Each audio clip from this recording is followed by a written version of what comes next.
25년도 2회 중학교 도덕 해설입니다. 제가 나눠드린 학습지에서 마지막 시험지가 되겠습니다. 이번에도 어려운 거, 어렵다기보단 좀 헷갈리는 거 먼저 볼게요. 2번 보겠습니다. 2번. 요거 어렵죠? 이런 문제가 어려워요. 사상가 문제가 어렵습니다.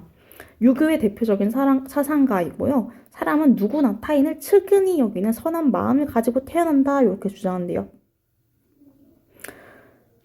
이제 헷갈리시죠? 공자, 유교라고 하니까 생각하실 겁니다. 공자, 맹자, 순자 이렇게 생각을 하실 텐데 맹자하고 순자 둘 다 있단 말이에요. 그럼 이제 헷갈리죠. 누가 정답일까요? 그럼 이제 찍으시면 안 됩니다. 제가 알려드릴게요. 일단 장자는요. 도가의 사상가예요. 도가의 사상가. 석가모니는요. 불교의 사상가입니다. 맹자하고 순자 중에 선택을 해야 되잖아요. 대표적으로 이 두 사상가의 이론이 있다면, 대표적인 이론이 있다면 맹자는 성선설이에요. 순자는 성악설이에요. 성선설이 뭐냐? 이제 맹자는 인간의 본성이 선하다, 착하다라고 본 겁니다. 순자는요? 아니야, 인간의 본성은 악해. 인간은 이기적이야. 라고 본 게 순자예요. 이 맹자가 성선설을 주장하면서 증거, 인간이 선하다는 그 증거가 뭐냐? 그 단서가 뭐냐? 인간한테는 4단이 있대요. 4단. 4가지 단서가 있다. 뭐냐? 측은, 수호, 시비, 사양. 이렇게 4가지가 있대요. 인간이 선하다는 근거. 측은지심. 이게 뭘까? 측은지심. 이제 맹자가 얘기하는 게 요거거든요. 물가에서 아기가 놀고 있어요. 아기가 막 이 우물 주변에 막 돌아다니면서 막 놀아요. 그러면 이 아기가 이 우물로 들어가려고 할 때 누가 이 아기를 구하지 않겠어요. 그렇죠? 누구나 이 아이를 구할 거란 말이에요. 그런 선한 마음이 있다는 겁니다. 측은지심. 타인은 측은히 여기는 마음. 그 다음에 수호지심은요. 내 잘못을 부끄러워하는 거. 그 다음에 다른 사람이 나쁜 행동할 때 그걸 미워하는 마음. 그걸 수호지심이라고 합니다. 사양지심은요. 사양하는 거예요. 즉 겸손하게 하는 거예요. 남한테 양보하는 거예요. 시비지심은요. 옳고 그른 거. 시비를 따진다고 하잖아요. 이렇게 옳고 그른 거를 가릴 줄 아는 거. 그거를 시비지심이라고 했습니다. 그래서 여기 나와 있어요. 사람은 누구나 타인을 측은히 여기는 선한 마음을 가지고 있다. 이게 뭐가 되는 거예요? 이게 측은지심이 되는 겁니다. 이게 측은지심이 되는 거예요. 정답은 1번이 되겠습니다. 4번 볼게요. A가 친구의 컵을 실수로 깨뜨렸대요. 거짓말하지 말아야 한다는 것을 알고 있었지만 누가 내게 꺼뜨렸어? 그러니까 대답을 못했대요. 얘는 뭐가 부족해요? 실천 의지가 부족한 거죠. 알고 있지만 실천하지 못했어요. 그래서 얘한테 필요한 거는 실천 의지가 되겠습니다. 고정관념 무관하고요. 책임 전가? 누구한테 책임 전가하는 태도가 필요해요? 아니죠? 생명 존중? 여기 뭐 강아지가 죽었다, 고양이가 죽었다 이런 얘기 안 나왔습니다. 정답은 4번. 5번. 교사가 사용한 도덕 원리 검토 방법. 제가 그의 아이에게 욕을 한 이유는 친한 친구 사이기 때문입니다. 그 친구도 너와 친하다는 이유로 너에게 욕을 해도 괜찮을까? 뭐가 정답일까요? 반증 사례 검사는 뭐예요? 반대되는 증거를 드는 거예요. 여기 증거를 들지 않았어요. 그쵸? 증거랑 관련된 게 하나도 없어요. 사실 판단은요? 진짠지 아닌지 얘기한 거 아니에요. 그쵸? 정보의 출처? 뭐 학생이 갑자기 책을 갖고 오거나 이러지 않았어요. 책을 갖고 와가지고 선생님이 그 책 어디서 갖고 왔는데? 혹은 뭐 그런 얘기 어디서 들었어? 유튜브에 대해서 들었어? 뉴스에서 봤어? 이런 거. 그런 게 정보 출처 평가고요. 이거는 역할을 바꾼 거죠. 그 친구하고 너의 역할을 바꿔서 한번 생각해 보자는 거죠. 정답은 역할 교환 검사이고요. 6번. 사이버 공간의 특성. 사이버 공간은요. 뭐 핸드폰, 인터넷 이런 거죠. 인터넷은 누구에게나 열려있는 공간이에요.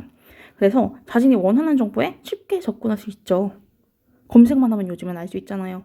그리고 다양한 정보나 의견도 주고받을 수 있어요. 채팅하잖아요. 그렇죠? 즉 뭐랑 관련된 걸까요? 열려있는 공간이래요. 개방성입니다. 대면성은요? 대면하다, 마주보는 거예요. 사이버 공간은요, 마주보지 않죠. 채팅할 때 마주보고 채팅하나요? 아니죠. 제약성은요, 어느 정도 한계가 정해져 있다는 거죠. 폐쇄성은요, 닫혀 있다는 거예요. 근데 사이버 공간은 열려 있어요. 네. 7번 볼까요? 7번. 인간의 정신 활동을 통해 얻는 거. 정신적 가치죠. 도구적 가치는요? 도구적 가치? 예를 들어서 자연이 도구적 가치를 가진다. 자연은 가치를 가진다. 인간중심주의자들은 이렇게 얘기하는 거예요. 자연은 인간을 위해서 이용될 수 있을 때, 도구적 가치를 지닐 때만, 혹은 수단적 가치를 지닐 때만 가치를 가져 라고 이야기할 수 있는 거죠. 물질적 가치는요, 돈, 물질, 요런 게 물질적 가치가 되는 거죠.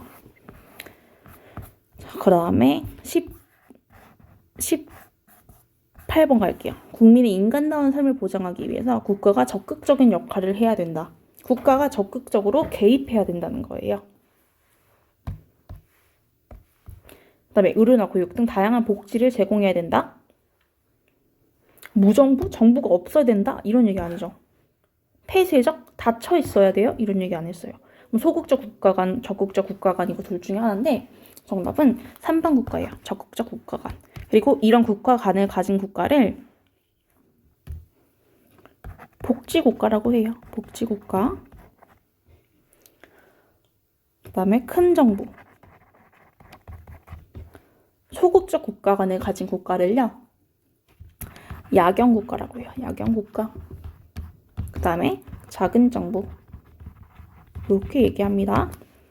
정답은 3번. 18번. 인권의 특징으로 뭐가 있을까요? 보편성. 누구나 누려야 되고, 천부성. 하늘로부터 받은 거예요. 그래서 누가 침해할 수 없습니다. 일회성. 인권은 한 번만 쓰고 버리는 게 아니죠. 태어날 때부터 죽을 때까지 보장되어야 하는 겁니다. 그래서 정답은 2번. 20번 가볼게요. 일반적으로 즐거움이나 만족감을 느끼는 상태. 진정한 무엇을 위해서는, 행복을 위해서는 좋은 습관이 필요하다. 요 의견을 낸 사람이 누구냐면요. 이 의견을 낸 사람이 아리스토텔레스입니다.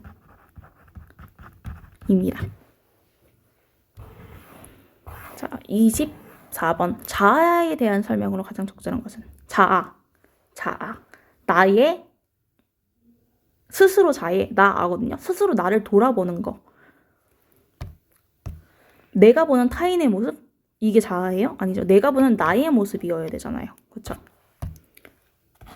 자아는 개인적인 특징, 능력, 성격하고 유관하죠. 내가 뭘 좋아하는지, 어떤 사람을 좋아하는지, 나는 뭘 잘하는지, 나는 사람을 좋아하는지 싫어하는지, 나는 낯을 가리는지 안 가리는지 이런 거. 자아는 관련되죠. 영원히 변할 수 없는 것도 아니에요. 고정되어 있는 게 아니에요. 왜일까요? 저는 어렸을 때 운동을 좋아하지 않는 사람이었습니다. 예를 들어서 운동을 좋아하지 않았어요. 근데 지금은 운동을 좋아해요. 이렇게 변할 수 있는 거예요. 영원히 변할 수 없는 게 아니에요. 낯을 가리지 않았지만 낯을 가릴 수도 있는 거고 고정되어 있는 게 아닙니다. 자아는 나를 알아가는 과정에서 확인하는 자신의 모습이죠. 정답은 4번. 25번. 다양한 문화를 바라보는 바람직한 태도. 보편 규범의 근거에서 문화를 성찰해야 되죠. 보편 규범이라고 하면 뭐가 있을까요? 살인하지 말라. 그 다음에 존중하면서 다른 사람을 대해야 된다. 이런 거. 다양한 문화가 지닌 고유한 의미를 무시해야 돼요? 존중해야 돼요? 우리 문화, 다른 문화를 열등하게 여기는 게 아니라 동등하게. 그리고 문화 사대주의의 관점에서, 아니죠. 문화 상대주의의 관점에서 바라봐야 됩니다. 정답은 1번. 그럼 이제 앞으로 가서 시험 문제들 같이 볼게요. 1번. 사람의 특성 볼까요? 사람은 생각하는 능력을 지닌 이성적인 존재예요. 맞는 내용이죠. 그리고 욕구랑 충동을 조정하면서 옳은 것을 선택할 수 있는 도덕적인 존재예요. 그리고 필요한 도구를 만들어서 사용할 줄도 알아요. 다른 사람과 동떨어져서 고립되어 살아간다? 그런데 사회적 존재다? 이 말 자체가 성립이 안 되죠? 정답은 4번. 3번. 통일 한국이 추구해야 할 가치. 혐오겠죠? 적절하지 않은 것이니까. 그다음에 그 다음에 저 옆으로 넘어가서 8번 볼게요. 죽음에 대한 도덕적 성찰의 필요성. 죽음에 대해서 왜 생각을 해봐야 될까요? 삶을 허브하기 위해서? 아니죠. 삶을 소중하게 대하기 위해서죠. 삶의 무한함? 누구나 무한히 살 수 있지 않죠. 삶의 유한함을 깨닫기 위해서예요. 삶의 소중함 깨닫기 위해서 맞는 내용이고요. 두려움과 고통 속에서 살아가기 위해서 틀린 내용이죠. 정답은 3번, 9번. 가나에 해당하는 덕목을 봅시다. 가. 부모가 자녀에게 베푸는 헌신적인 사랑. 자애죠, 자애. 형제 자매가 서로 아끼고 정답게 지내는 거 우애죠. 정답은 1번. 봉사활동에 참여하는 바람직한 태도. 금전적인 대가를 요구하지 않아야 한다. 이웃에 대한 사랑을 기반으로 실시해야 되죠. 그 다음에 자신의 이익보다는 공공의 이익을 추구해야 돼요. 바꿔야 되죠, 이거. 그 다음에 자발적으로 하는 게 아니라 남 시킬 때 된다? 아니죠. 이것도 바꿔야 됩니다. 이렇게. 정답은 기역, 니은해서 1번입니다. 11번. 다음에서 강조하는 덕목으로 가장 적절한 것은 자네가 행복할 때 그것을 기뻐해줄 다른 사람이 있다면 얼마나 더 기쁠까? 그 다음에 선행은 친구로 향한 것일 때 가장 탁월하대요. 우정에 대해서 얘기하고 있습니다. 다음 페이지로 갈게요. 12번. 폭력을 예방하는 방법. 이 문제 계속 나오고 있어요. 이런 표 문제. 자, 이제 잘 푸실 수 있겠죠? 타인에게 공감하는 능력 키우기? 맞는 내용이죠? 폭력 예방 교육에 적극적으로 참여해야 되고요. 강압적으로 문제를 해결해야 될까요? 알겠죠? 그래서 공감하는 능력 키우기에 동그라미 친 B하고 D. 폭력 예방 교육에 적극적으로 참여하기 이렇게 동그라미 3개 칠 수 있겠고요. 강압적으로 문제를 해결하는 습관 기르기. 요거는 체크하지 않은 애가 정답이 되는 거죠. 그래서 정답은 B가 됩니다. B. 기역. 북한은 경계의 대상이면서 다른 한편으로는 교류하고 협력해야 되는 대상이에요.